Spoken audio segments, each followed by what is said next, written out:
Hi friends, welcome back. तो friends, आज का वीडियो बहुत ही ज़्यादा इम्पोर्टेंट होने वाला है उन लोगों के लिए जो कि इस स्टॉक में ट्रेड करते हैं या फिर इस स्टॉक को होल्ड करके रखे हुए हैं, और उनके लिए भी है जो कि नॉर्मल ट्रेडिंग करते हैं और इन्वेस्टमेंट करते हैं।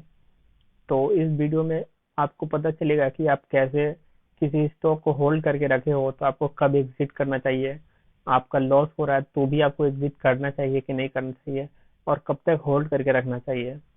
तो ये सब आपको इस वीडियो में पता चलने वाला है। तो इस स्टॉक का नाम है वेदांता लिमिटेड, जैसे कि आप देख सकते हो चार्ट। तो दोस्तों, जो वेदांता लिमिटेड स्टॉक है, इसका बहुत ही बुरा टाइम चल रहा है अभी, क्योंकि आप देख सकते हो ये बहुत मतलब एक साल से ये लगातार कंटिन्यूस फॉल होता जा रहा है। तो जैसा कि आप देख सकते हो, ये हाई लगाया था कितना 420 का, और ये अब कितने 200 पे आ गया, मतलब लगभग 50% फॉल हो चुका है। तो दोस्तों, ये हो क्यों रहा है? तो मैंने इसका डेटा एनालाइज किया, और उसमें ये सामने आया कि जो ये स्टॉक है, ये कंपनी है जो वेदांता कंपनी है, इसका इसका कर्ज बहुत ज्यादा है। तो इस कंपनी ने कर्ज ले रखा है $10 बिलियन का। तो $10 बिलियन मतलब समझ रहे हो कितना वो इंडियन रुपीस में है? $1 बिलियन मतलब लगभग 9,000 करोड़। $1 बिलियन मतलब होता है, तो 10 बिलियन मतलब लगभग 90,000 करोड़ का कर्ज है इस पे। तो इतना बड़ा कर्ज ले रखा है इन लोगों ने। फिर भी दोस्तों, कंपनी तो कर्ज लेती ही रहती है, ये नॉर्मल बात है, कोई बड़ी बात नहीं है। बहुत सारे कंपनी है जो हमारे बड़े बड़े कंपनी देश के सभी कर्ज लिए हुए हैं। और जो अभी हाल ही में आपने न्यूज सुना होगा, उनका तो बात ही हटा दो। वो तो हर तरफ से कर्ज लेके यूज कर रहा है, और पता नहीं पेमेंट करेंगे कि नहीं। तो वो उस टाइप से बहुत सारे कंपनी कर्ज लेते हैं, तो वो इतना मैटर नहीं करता है। तो नेक्स्ट प्रॉब्लम इस कंपनी का क्या है कि ये कंपनी का जो मैनेजमेंट है वो तो ठीक ठाक है, लेकिन जो अभी जो हाल ही में G20 समिट हुआ था, तो इंडिया होस्ट कर रहा था इसे। तो इंडिया के ऊपर बहुत ही ज्यादा रिस्पॉन्सिबिलिटी आती है। तो इसके कारण क्या हुआ, जो इंडियन कंपनी है, तो वेदांता करती क्या है? देखो, वेदांता माइनिंग करती है, तो नेचर में खोद के अलग अलग मिनरल्स निकालती है।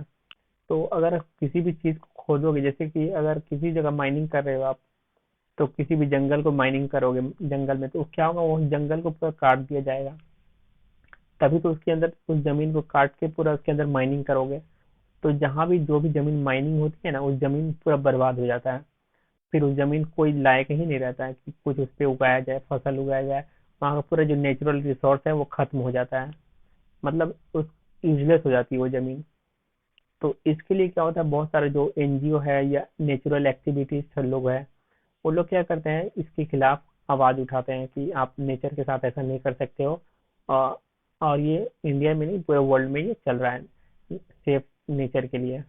क्लाइमेट चेंज ये सब आपने सुना ही होगा। तो ये कंपनी, तो जो भी माइनिंग कंपनी है उसको बहुत ज्यादा ही प्रॉब्लम फेस करना पड़ रहा है, क्योंकि यही लोग हैं जो नेचर को बर्बाद कर रहे हैं माइनिंग कर करके। तो इसके कारण भी इस कंपनी का थोड़ा सिस्टम खराब चल रहा है, क्योंकि अभी G20 में इंडिया ने होस्ट किया है, तो इंडियन कंपनी पे ज्यादा प्रेशर है, क्योंकि सब बोलेगा आपने होस्ट किया हुआ है और आप खुद अपनी कंपनी से इतनी सारी माइनिंग करवा रहे हो। क्योंकि अभी अदानी भी माइनिंग में ही है। आप जानते हो अदानी क्या करता है, वो तो हर कंपनी में ही है। तो वो भी माइनिंग में है, तो उनका तो फंड का कोई कमी नहीं है।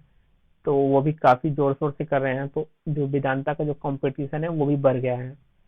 और देखो, अदानी क्या करता है, किसी भी कंपनी में जाता है, किसी भी नए सेक्टर में जाता है, तो क्या करता है, वो बहुत सारा लोन लेता है और उस सेक्टर को खरीद लेता है।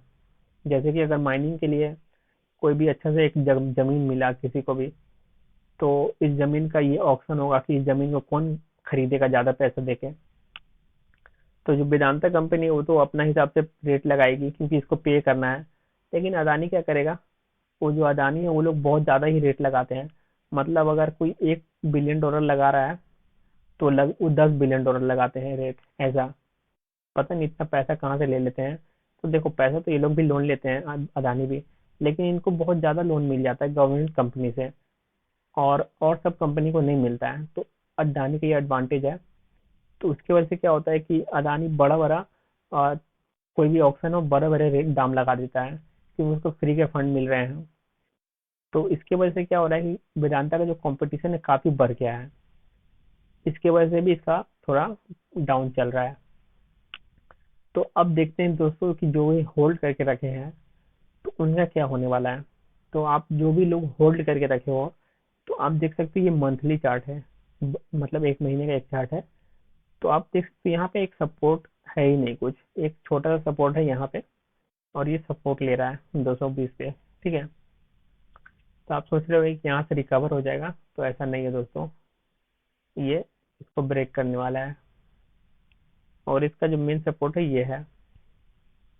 तो दोस्तों यहाँ तक आने के बाद ही आप सोच सकते हो, देख लो 160, अगर आप यहाँ तक झेल सकते हो तो आप होल्ड करके रखो, क्योंकि यहाँ गिरने के बाद ही ये ऊपर जाने के चांस है। इसके यहाँ पे देखो कोई सपोर्ट ही नहीं है, ये बस एक छोटा सा सपोर्ट है, इसलिए एक दो महीना यहाँ पे ये होगा, ट्रेड होगा, 2-3 महीने बाद, चौथे महीने बाद ये नीचे आ जाएगा, बहुत ही ज्यादा हाई चांस है। तो ये मेन सपोर्ट है, तो यहाँ पे लाके ये इस रेंज में, यहाँ पे बहुत सालों तक, मतलब बहुत महीनों तक इस रेंज में ट्रेड होगा। जब इसका अच्छा दिन आएगा, अच्छे दिन जब आ जाएंगे इसके, तो फिर यहाँ से ऊपर जा सकता है। तो यहाँ पे अगर आप चाह रहे, यहाँ पे अगर आपका कम लॉस है और आप यहाँ पर होल्ड करके रख सकते हो तो आप होल्ड करो, नहीं तो आपका क्या होगा कि लॉस हो जाएगा अगर आप बाद में एग्जिट करोगे। तो यहाँ पे अगर आप 220 पे अभी नॉर्मल चल रहा है, प्रॉफिट में हो, तो आप एग्जिट कर सकते हो, क्योंकि इस पर गिरने वाला है, ये आप मार्क करके रख लेना। कम से कम 6 महीना 7 महीने बाद आप इस अगर वीडियो देखोगे तो आप चार्ट को जाके देखना क्या हुआ है, हो सकता है आधा गिरा हो। तो मतलब ये 1 साल का प्रेडिक्शन है, 1 साल के अंदर ये गिरेगा ही गिरेगा, 90% चांस है दोस्तों। मैं तो कोई एक्सपर्ट इतना भी ज्यादा नहीं हूँ, लेकिन जो मेरा व्यू है वो गिरेगा। ठीक है, तो अब देखते गिरता है कि नहीं, ज्यादा चांस है गिरेगा ही। और न्यूज व्यूज तो मैंने बता ही दिया, उसके ही बेसिस पे मैं बोल रहा हूँ, और चार्ट भी यही बोल रहा है। तो अगर आप प्रॉफिट में हो तो निकाल दो, यही मैं कहूंगा। अगर आप यहाँ तक होल्ड कर सकते हो 160 तक, लॉन्ग टर्म बनना है तो आप कर सकते हो। ठीक है, तो यही था BDL का आज का जो मेरा व्यू था। और फिर नेक्स्ट वीडियो किसी और स्टॉक पे डालूंगा जो कि फॉल हो रहा होगा या ऊपर जा रहा होगा। तो ऐसे वीडियो के लिए आप इसे सब्सक्राइब कर लो, क्योंकि मैं आपका जो भी मन पसंदीदा स्टॉक है उसका भी एनालिसिस करके डाल दूंगा, आप कमेंट करके बता सकते हो। और वीडियो अच्छी लगी तो लाइक जरूर करो। Thank you.